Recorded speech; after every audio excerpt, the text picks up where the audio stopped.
Welkom leerlingen van HAVO 5 en VWO 6 bij dit filmpje uit het examen van 2023 en het betreft deze keer tijdvak 2. Dus als je het later wilt terugzoeken, dan moet je weten het betreft vraag 18, het betreft het examen van 2023 en het betreft tijdvak 2. Agora aqui imita lezen e introduction. Introduction. Gebruikbron 4.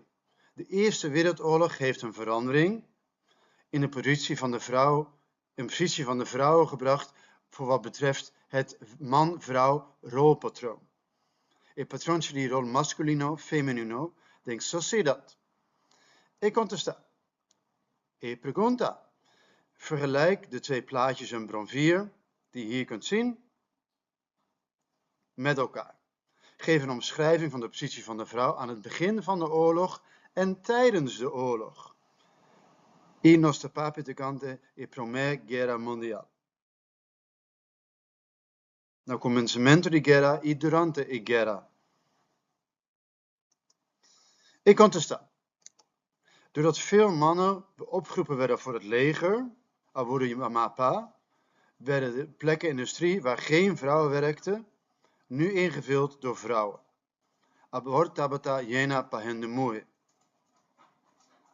Dat is het eerste deel van het antwoord. Het tweede deel van het antwoord luidt als volgt. Tot op dat moment was de rol van de vrouw in een oorlog die van verpleegster van soldaten. Rol die hen de mujer de ungera, die van zuster voor de soldaten die werden verzorgd. Dat zie je ook terug in deze afbeelding. In de afbeelding links, voor de Tweede Wereldoorlog, zie je dat er de vrouwen een zuster zijn om de mannen te verzorgen die gewond zijn geraakt aan het front, soldaten. En de vrouwen zijn zuster in een militair hospitaal.